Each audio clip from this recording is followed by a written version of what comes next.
the position since Corvette debuted in 1953. I've been associated with the Corvette team now for 7 months, and it's been a really marvelous and extraordinary experience to come in and get to know these folks. You know, the Corvettes have always been really vivacious, exciting cars, and it's easy to see how they get that way because the people that are responsible for the engineering of them are just about as exceptional as the cars that they do. For 1994, Corvette has a redesigned cockpit, including the door panels, instrument panel, and seats. These changes not only make Corvette a more driver-oriented car, they showcase advancements in human factors engineering and production processes. The door design is interesting technically, and it's very appealing visually because now we have a symmetry between the driver's and passenger's door that didn't exist before. And there's some interesting technology here that's most obvious on the two-tone cars, but these two pieces of vinyl are actually fused together before the panel is formed, and that's a unique process called the Strapazzini process. We like these little pockets that are right there where the driver can get at them. We really like the white graphics because they're easy on the eyes, but they have a real high contrast ratio, so they're very practical. And there's some interesting technology in the seat. These seams here also are formed in a unique technology called the Schurbahn process, where the two leather pieces are fused together, and that enables this joint to be done in a unique appearance that's not possible with conventional cut and sew techniques. Corvette's LT1 engine and ZR1's LT5 are truly world-class performers. And every year, engineers try to push the envelope a little further to deliver engines that are not only powerful, but also durable and pleasing to drive. Just one example of this continuing refinement is the change in the LT1's fuel injection system for 1994.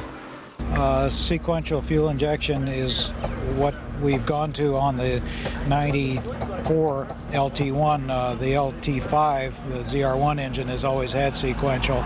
The main difference is that for each cylinder event, in other words, each intake event, there is one injector that fires at the same timing relative to the intake valve opening at each injector. The advantage to this is it's more uniform fuel distribution. And one of the biggest benefits of sequential port fuel injection you'll appreciate every day is the smooth idle quality of your engine. Both the LT1 engine and the LT5 and the ZR1 use Mobil 1 synthetic oil as original factory fill. We use synthetic oil in the car because under the demanding conditions of a Corvette, we want to be able to utilize the additional thermal capacity that synthetic oil has. The ability of synthetic oil to run at higher temperatures for longer periods of time has also allowed us to eliminate the oil cooler, and we were thus able to achieve a mass reduction on the LT1 engine. Perhaps nothing showcases the evolution of Corvette from 1984 to today more than the continuous refinement of its suspension system. In 1984, the original car was targeted around a certain performance envelope, and in arriving at that answer, a lot of the customers in general came back and said the car rides too harsh at that level. So we kind of set the performance level at that expectation and then went back to work on delivering a car that was more livable, more drivable on a daily basis. We made a real watershed in '92 when we delivered the '92 product. The other years, certainly we've continued to evolve the car. There was a major change in '88 when we changed the suspension. But in '92, we did a major update in spring rates, tires, and the basic handling of the car with the FX3 suspension. We're trying to do the same thing in '94, where we're still holding the same performance envelope, but delivering a vehicle that is more manageable so that the average driver can enjoy more of the vehicle and not feel like he's being intimidated at that level. Tires are an important part of Corvette's suspension system and contribute greatly to its handling capability. Corvette has always been an industry leader in tire design and technology. From the original unidirectional gator backs in 1984, the asymmetrical tread pattern of the Eagle GSCs introduced in 1992, and now this year's availability of Goodyear Eagle GSC Extended Mobility Tires, EMTs, with run-flat capability. The intent of the EMT was to design a tire that would be transparent to the user when inflated. It feels just like a normal Eagle GSC. The advantages only come into play when it loses air, but we don't want your Corvette to behave any differently on the EMT inflated than it does on a conventional GSC. The extended mobility tire is designed much like a conventional Eagle GSC, but it also utilizes specially compounded inserts that are built into the sidewall. These inserts are strong enough to support the weight of the vehicle in the event of air loss at speeds up to 55 miles per hour for as far as 200 miles. The first benefit of the EMT is the security of knowing that if you damage a tire to the point of air loss, you don't necessarily have to stop. You have a period of 200 miles in which to decide where you're going to stop and when you're going to stop. Another obvious benefit is the normal car carries a jack and one spare tire. And in a multiple flat occurrence, you're stranded. With the EMTs, you can continue when 1, 2, or 4 tires are flat. The available extended mobility tires are teamed with Corvette's low tire pressure warning system. The system utilizes tire pressure sensors at each wheel that are continually sending a low-frequency radio signal to a receiver. When the receiver detects a loss of tire pressure, the low, flat tire light will illuminate on the driver information center. This is absolutely essential with an EMT because you cannot tell your tire has lost air without a system to tell you that. The tire does not feel enough different to let you know exactly when the deflation took place. In 1992, an acceleration slip regulation traction control system was introduced on Corvette. ASR is again standard on all Corvette models for 1994. The design objective of ASR was to make the Corvette an all-seasons vehicle. Along with the Goodyear GSC tires and the ASR, I think we've accomplished that pretty good in the Corvette. In this split coefficient drag demo, one side of each car is on ice and the other on dry pavement. ASR is turned off on one Corvette while it's active on the other. The comparison between the two cars clearly shows how ASR maximizes the available traction and clearly outmatches the driver who's relying solely on his own skill to keep the car moving straight ahead. The driver will notice these benefits the most primarily when he's unaware of the coefficient conditions that are existing on the road, such as sand at an intersection, passing during freezing conditions where the road might be icy and he's unaware of it. It's an indicator that you should slow down, that you're being too aggressive for the existing conditions. The ASR control unit is located underneath the floor behind the driver's seat. The same module also operates Corvette's anti-lock brake system. If the system senses excessive wheel slip, it maximizes the available traction by controlling engine torque and/or brake intervention. Torque is controlled both by retarding spark to the engine and a throttle relaxer. When the throttle relaxer engages, the driver feels feedback through the accelerator pedal. Brake intervention helps stop the wheels from spinning by gently applying and releasing brake line pressure. Brake intervention does not activate at speeds above 50 miles per hour. A light on the driver information center signals anytime the system is active. Different slip thresholds are used depending on if the vehicle is cornering, acceleration rate, and the speed of the vehicle. There's also a button that allows drivers to turn ASR off. Excessive slip in some snow conditions is desirable, where you literally dig right through the snow to make the car move.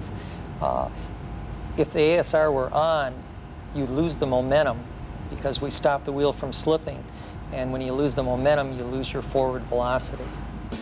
ASR is another Corvette innovation that can benefit all drivers in everyday driving situations. It takes the intimidation away of driving a high horsepower car, and even a skilled driver can benefit from it. Advancements in its interior design, powertrains, and suspension system all help keep Corvette at the forefront of design and technology leadership for 1994. Not technology for technology's sake, but technology that comes together to create a total performance package. A car that's exciting and fun to drive, and one that's comfortable and easy to live with every day.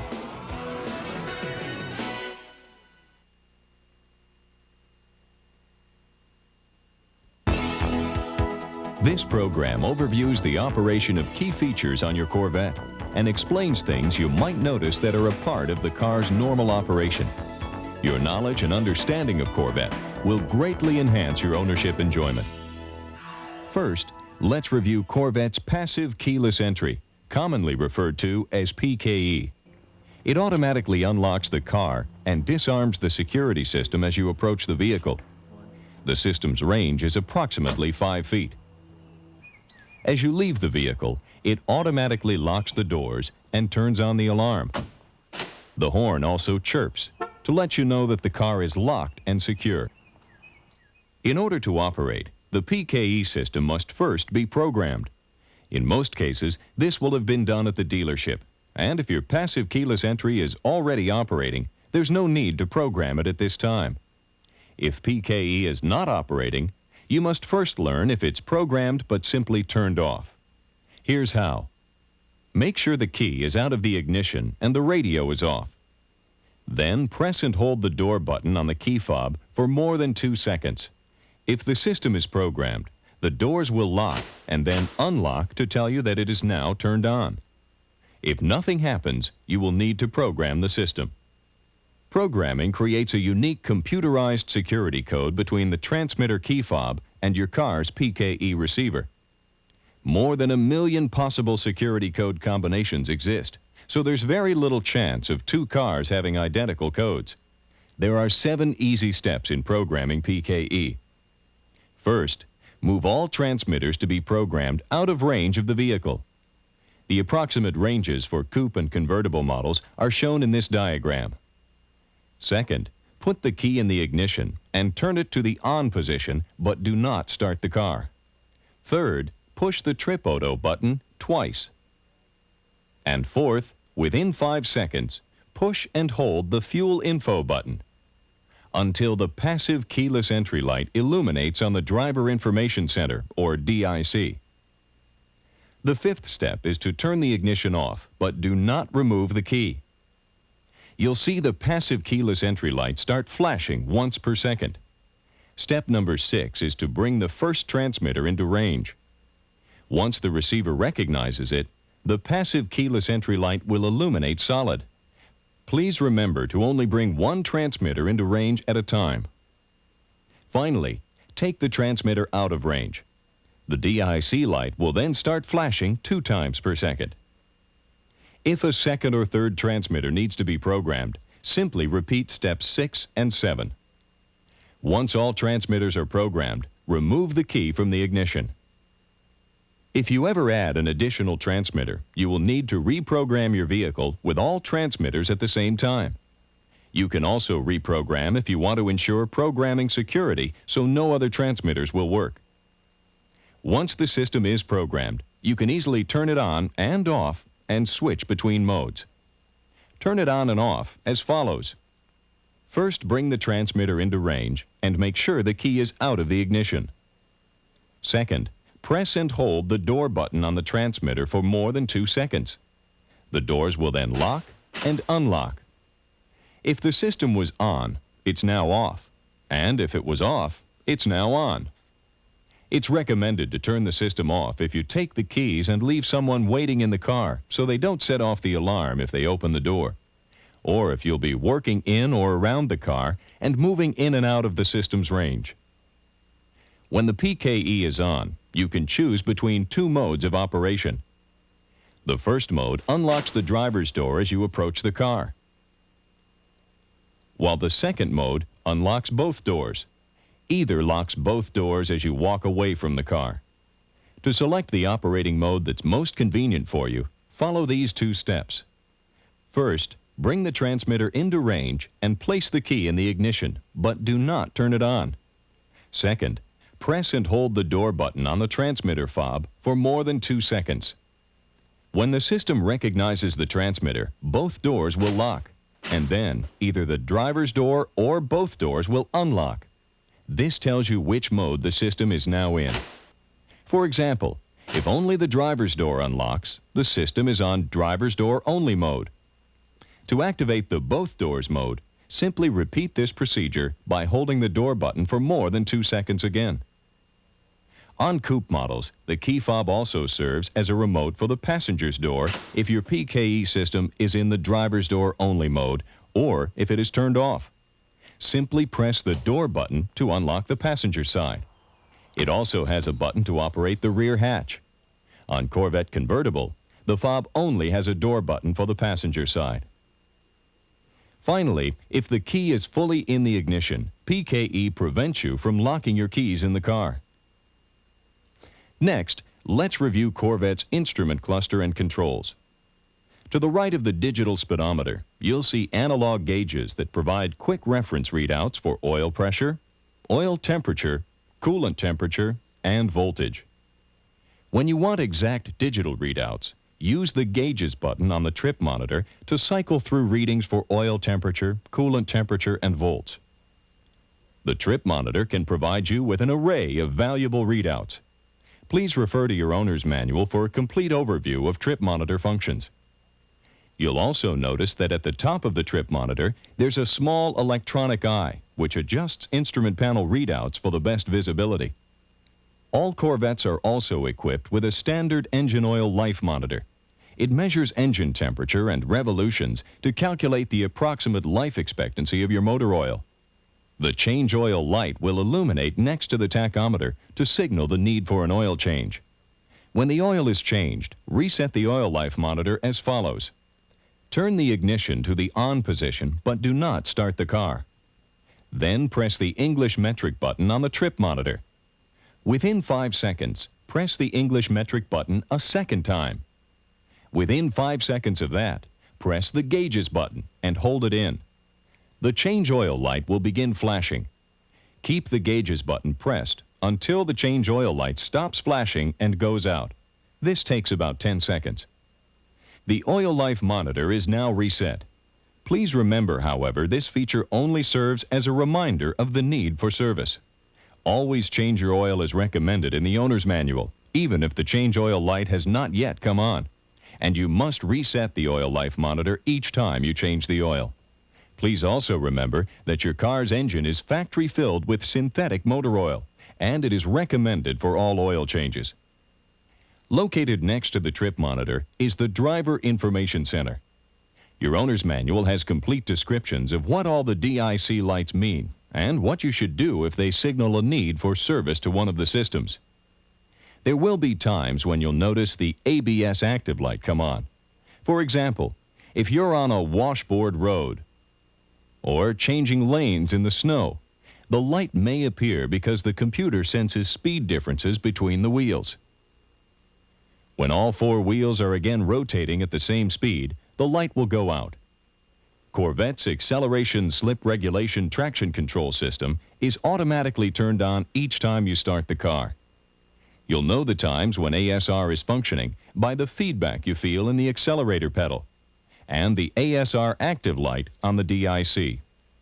ASR might also activate briefly if you drive over a railroad crossing or other bumpy surface. When ASR activates, cruise control is automatically disengaged and must be manually reset.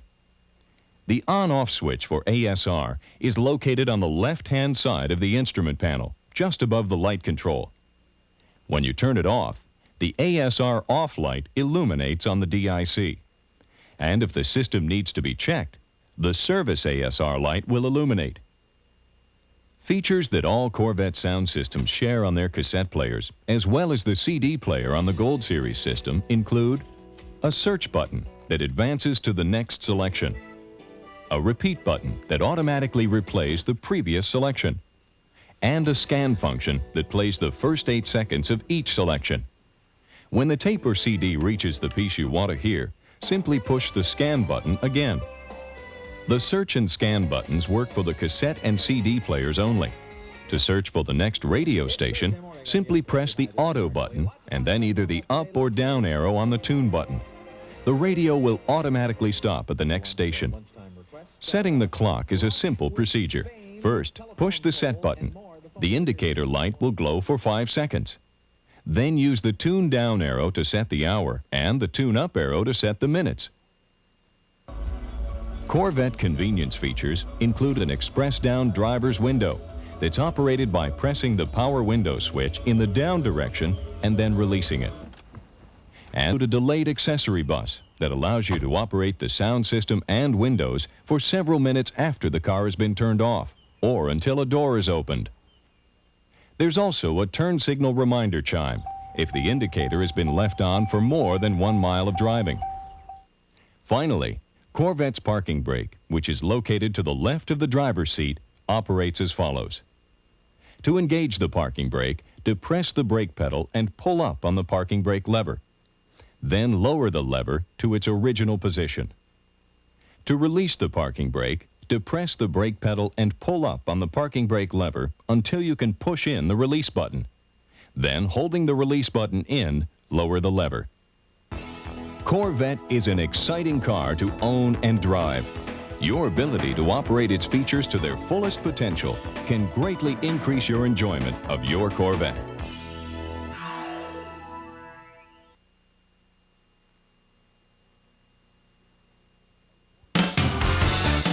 A Corvette kept in good condition is destined to become a collector's item.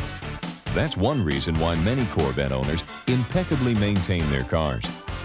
A more common reason, though, is that Corvette owners simply have a lot of fun keeping their cars looking good and running well. There are many things you can do to your new Corvette that will preserve its great looks over time. When washing your Corvette, use only mild liquid hand soap or specially formulated car washes. Do not wash your Corvette in direct sunlight, and avoid using dishwashing soap or stronger cleansers, which can be abrasive to the car's base coat clear coat paint finish. Begin by wetting down the car to remove any excess dirt and debris. Then wash the car in sections with a soft, non-abrasive cotton cloth. Rinse the car off thoroughly soon after applying the soapy wash water. And then dry it with a clean, soft chamois. If you own a convertible, be sure to clean the top often. Use a mild soap in lukewarm water. Harsh cleansers could damage or discolor the fabric. Clean one area of the roof surface at a time with a soft bristled brush, supporting that section underneath with your other hand. Then rinse the roof thoroughly, removing all soap from the fabric. Be sure to let it dry completely before lowering it. A damp top can wrinkle, and trapped water can cause stains or mildew.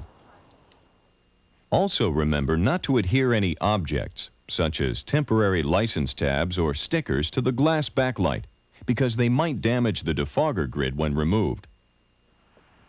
Corvette's aluminum wheels have been treated with a protective coating that resists mars and scratches.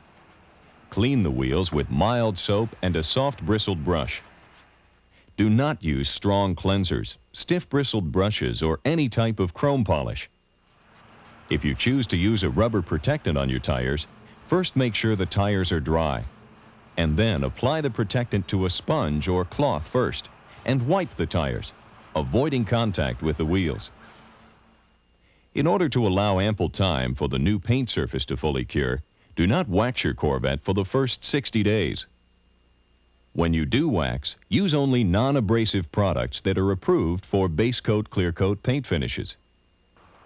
By masking off the porous surfaces of the door handles, you can ensure that they remain free of any excess wax, which can be difficult to remove. Apply the wax with light circular motions. Forcing the wax into the finish will often dull it or leave swirl marks. If you plan to use a power buffer, only oscillating types are recommended. Once you've finished waxing your Corvette, use a detailing brush to remove any excess polish around emblems, trim, seams, and parking lamps. The seats, door panels, center console, and top of the instrument panel can be easily cleaned with mild soap and warm water. Parking your Corvette coupe on a level surface makes the removal and replacement of the roof panel quick and easy. A ratchet is housed in the center console to remove bolts, which are located behind the front sun visors, and along the back of the roof panel. When stowing the panel, keep it top up and make sure it fits securely into the brackets on each side of the rear stowage compartment. Then push forward and carefully lower the front edge into the safety latch.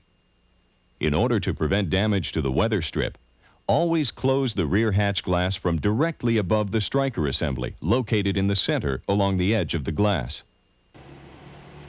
Now you're ready for Corvette Coupe's unique open-air ride and feel. When taking the top down on convertible models, first lower the windows.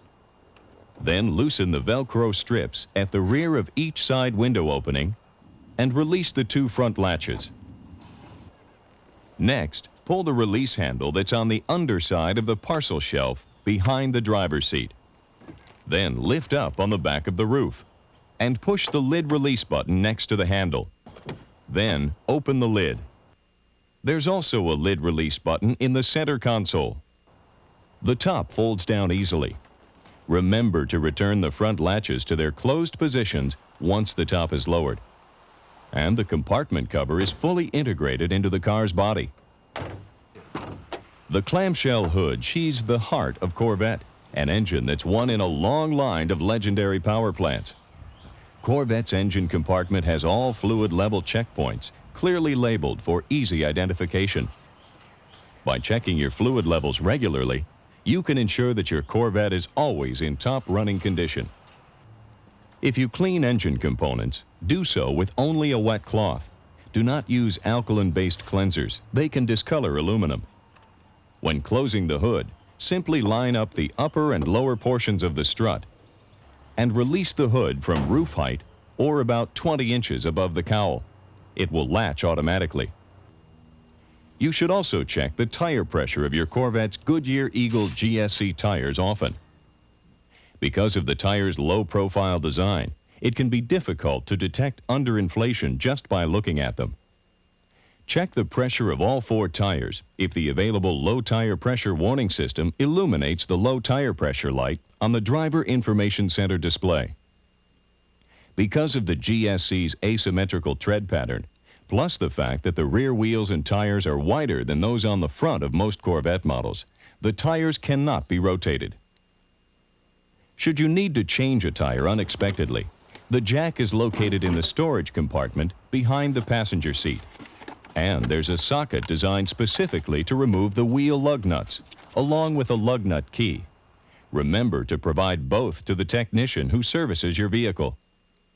The lug wrench is secured to the floor behind the driver's seat. Corvette's jacking points are shown in this diagram.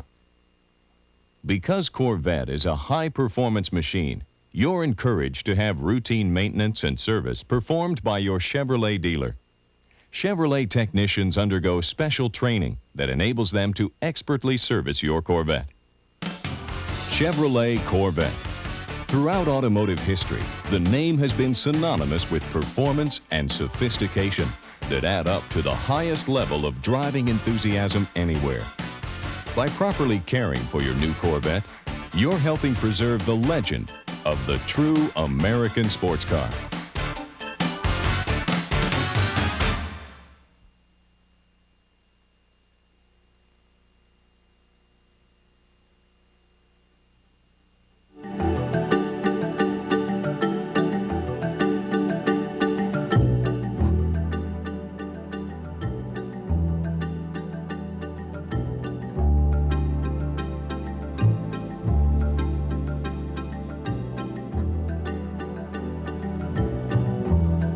More than 3,500 components from the top suppliers worldwide converge in Bowling Green, Kentucky, where dedicated employees ply their trades.